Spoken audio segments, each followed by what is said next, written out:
दोस्तों, अगर मैं आपसे पूछूं कि आपका सबसे बड़ा दुश्मन कौन है, तो आप शायद कहेंगे फेलियर। आप कहेंगे कि हार से डर लगता है, गलती से डर लगता है। लेकिन सच ये है कि फेलियर आपका दुश्मन नहीं है। फेलियर एक टीचर है जो आपको बताता है कि रास्ता गलत है। आपका असली दुश्मन, जो बहुत खामोशी से आपका कत्ल कर रहा है, वो है कंफर्ट। कंफर्ट एक ऐसी वेलवेट केज है जिसमें आप खुद बैठते हैं और दरवाज़ा अंदर से बंद कर लेते हैं। फेलियर आपको जिंदा रखता है क्योंकि वो आपको लड़ने पर मजबूर करता है, लेकिन कंफर्ट आपको जिंदा लाश बना देता है। क्यों? क्योंकि कंफर्ट में कोई अर्जेंसी नहीं होती, कंफर्ट में कोई ग्रोथ नहीं होती। आज इस मास्टर क्लास में हम उस आराम की साइकोलॉजी को समझेंगे जो आपकी ग्रोथ को दीवार की तरह रोक रही है। हम बात करेंगे कि क्यों आपका दिमाग इजी लाइफ को प्रमोट करता है और कैसे वही इजी लाइफ आपके पोटेंशियल को सबसे बड़ा कब्रिस्तान बना रही है। हम बात करेंगे the law of least effort, anti fragility, और क्यों आपको ठंड और मुश्किल की ज़रूरत है। Welcome to the master class on why comfort is your greatest enemy. हमें लगता है कि आराम करना हमारा रिवॉर्ड है, लेकिन बायोलॉजी की नज़र से देखें तो हमारा दिमाग एफिशिएंसी मशीन है। लाखों सालों तक रिसोर्सेज कम थे, खाना कम था, शेल्टर नहीं था, इसलिए हमारा दिमाग ने एक रूल बनाया, the law of least effort. हमारा दिमाग हमेशा वही रास्ता चुनता है जहां एनर्जी कम खर्च हो। अगर आपके पास सोफ़ा है तो दिमाग कभी नहीं कहेगा कि चलो पत्थरों पर बैठते हैं। अगर आपके पास नौकरी है जो ठीक ठाक चल रही है तो दिमाग कभी नहीं कहेगा कि चलो रिस्क लेते हैं और नया बिजनेस शुरू करते हैं। जब आप कंफर्ट जोन में होते हैं तो आपका बेसल गंगीला कंट्रोल ले लेता है। इस स्टेट में आपका दिमाग ऑटो पायलट पर होता है। आप वही काम करते हैं जो आपको पता है कि कैसे करना है। कोई नया न्यूरल पाथवे नहीं बनता, कोई नई ब्रेन सेल्स ट्रिगर नहीं होती। इसे कहते हैं कॉग्निटिव स्टैग्नेशन। फेलियर के वक्त इसका बिल्कुल उल्टा होता है। जब आप फेल होते हैं तो आपका प्रीफ्रंटल कॉर्टेक्स अलर्ट हो जाता है। वो कहता है something is wrong, we need a new strategy. Failure दिमाग को अवेक रखता है, कंफर्ट दिमाग को लोरी सुनाकर सुला देता है, और एक सोता हुआ दिमाग कभी भी इतिहास नहीं रच सकता। नसीम तालिब ने एक बहुत पावरफुल कंसेप्ट दिया है जिसे कहते हैं एंटी फ्रेजिलिटी। एंटी फ्रेजिलिटी, कुछ चीज़ें फ्रेजाइल होती हैं, जैसे कांच का गिलास, थोड़ा सा धक्का लगा और वो टूट गया। कुछ चीज़ें रोबस्ट होती हैं, जैसे पत्थर, धक्का लगा तो कुछ नहीं हुआ पर वो बदला भी नहीं। लेकिन एंटी फ्रेजाइल वो चीज़ें होती हैं जो स्ट्रेस और प्रेशर से बेहतर हो जाती हैं। हमारा शरीर और हमारा दिमाग एंटी फ्रेजाइल है। जब आप जिम जाते हैं और हैवी वेट्स उठाते हैं तो आपके मसल्स फेल होते हैं, उनमें माइक्रोस्कोपिक टीयर्स आते हैं, लेकिन उन टीयर्स की वजह से मसल पहले से ज्यादा मजबूत होकर वापस आते हैं। इसे हाइपरट्रॉफी कहते हैं। अब सोचिए, अगर आप 6 महीने तक सिर्फ बेड पर लेटे रहे, क्या होगा? आपके मसल्स एट्रोफी हो जाएंगे, आपकी हड्डियां कमजोर हो जाएंगी। यही लॉजिक हमारी लाइफ पर अप्लाई होता है। कंफर्ट आपको फ्रेजाइल बना देता है, इतना फ्रेजाइल कि थोड़ा सा भी बदलाव या थोड़ी सी भी मुश्किल आपको तोड़ देती है।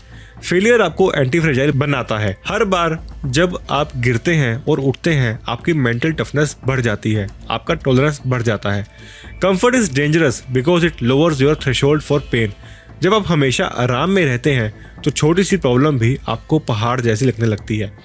You lose the ability to fight. एक अजीब बात है, हमारी जनरेशन सबसे ज़्यादा कंफर्टेबल है लेकिन सबसे ज़्यादा ऑन्शियस भी। इसे कहते हैं द प्रोग्रेस पैराडॉक्स। हमारे पास एसी है, फास्ट इंटरनेट है, स्विगी है, उबर है, हमें हिलने की ज़रूरत भी नहीं है, लेकिन ये कंफर्ट हमें खुश नहीं कर पा रहा, ये हमें बीमार कर रहा है। साइकोलॉजी में एक टर्म है हेडोनिक अडेप्टेशन। जब हमें कंफर्ट मिलता है, हमारा दिमाग उसे बहुत जल्दी नॉर्मल मान लेता है। पहली बार एसी में बैठने पर मज़ा आता है, पर 10 दिन बाद एसी सिर्फ एक रिक्वायरमेंट बन जाता है। अगर एसी बंद हो जाए तो हमें गुस्सा आता है। कंफर्ट आपको एक एडिक्ट बना देता है। आपको लगता है कि आप एंजॉय कर रहे हैं, पर एक्चुअली आप सिर्फ बेसिक्स को मेंटेन करने के लिए स्ट्रगल कर रहे हैं। Failure on the other hand keeps the dopamine baseline low. जब आप मुश्किल से गुजरते हैं तो छोटी छोटी जीत भी बहुत बड़ी लगती है। कंफर्ट आपके जॉय को नम कर देता है। डेंजर ये है कि कंफर्ट में आपको ग्रोथ का इल्यूजन भी होता है। आपको लगता है कि सब सही है क्योंकि दर्द नहीं है, लेकिन बायोलॉजी में नो पेन का मतलब अक्सर नो ग्रोथ होता है। Comfort is a silence before the storm of regret. तो सोल्यूशन आखिर क्या है? क्या हमें घर छोड़कर जंगल में रहना चाहिए? नहीं, सोल्यूशन है वॉलंटरी हार्डशिप। इसे स्टोइक फिलोसफर्स ने हजारों साल पहले सिखाया था। पहला पॉइंट है get out of the thermostat. कभी कभी ठंडे पानी से नहाइए, कभी कभी गर्मी में बिना एसी से रहिए। जब आप अपने शरीर को डिस्कम्फर्ट देते हैं तो आपका दिमाग हार्डी बनता है। Second rule is the 80-20 discomfort rule. अपनी लाइफ का 20% वक्त ऐसी चीज़ों में बिताइए जो आपको डर या स्ट्रेस देती रहे, जैसे कि पब्लिक स्पीकिंग, नया स्किल सीखना या किसी मुश्किल इंसान से बात करना। Third is seek failure intentionally. हर हफ्ते एक ऐसी चीज़ कीजिए जिसमें आपके फेल होने के 90% चांस हो। इसे फेलियर इम्यूनिटी कहते हैं। जब आप फेलियर से डरना बंद कर देते हैं तो कंफर्ट आपको रोक नहीं पाता। एक ऑप्टिमल लेवल का स्ट्रेस जरूरी है परफॉर्म करने के लिए। कंफर्ट जोन में स्ट्रेस 0 होता है, इसलिए परफॉर्मेंस भी 0 आती है। हमें लगता है कि सेफ्टी कंफर्ट में है, लेकिन असली सेफ्टी स्किल में है, और स्किल सिर्फ बैटल में आती है, बैरक्स में नहीं। दोस्तों, बात खत्म करते हैं एक कड़वे सच के साथ। जब लोग अपनी जिंदगी के आखिरी लम्हों में होते हैं तो वो अपनी गलतियों पर नहीं रोते, वो उस आराम पर रोते हैं जिसने उन्हें रास्ते पर निकलने ही नहीं दिया। फेलियर सिर्फ एक इवेंट है जो खत्म हो जाता है, लेकिन कंफर्ट एक स्टेट है जो आपके सालों खा जाती है। फेलियर आपका वक्त लेता है, फेलियर आपकी आइडेंटिटी खा जाता है। अगर आप आज कंफर्टेबल हैं तो डर जाइए, क्योंकि इसका मतलब है कि आप बेहतर नहीं हो रहे, और जो बेहतर नहीं हो रहा वो धीरे धीरे खत्म हो रहा है। सोफा छोड़िए, धूप में निकलिए और कुछ ऐसा कीजिए जो आपको थकाए, क्योंकि असली सुकून थकान के बाद मिलता है, थाली में परोस कर नहीं। कमेंट में लिखिए I am choosing the hard way. Share कीजिए इसे उस दोस्त के साथ जो अपनी सेफ नौकरी या सेफ लाइफ में फंसा हुआ है। सब्सक्राइब कीजिए for life changing psychological deep dives के लिए। मैं मिलूंगा आपसे अगले वीडियो में। तब तक के लिए अनकंफर्टेबल रहिए, क्योंकि वही जिंदा रहने का सबसे बड़ा सबूत है। जय हिंद।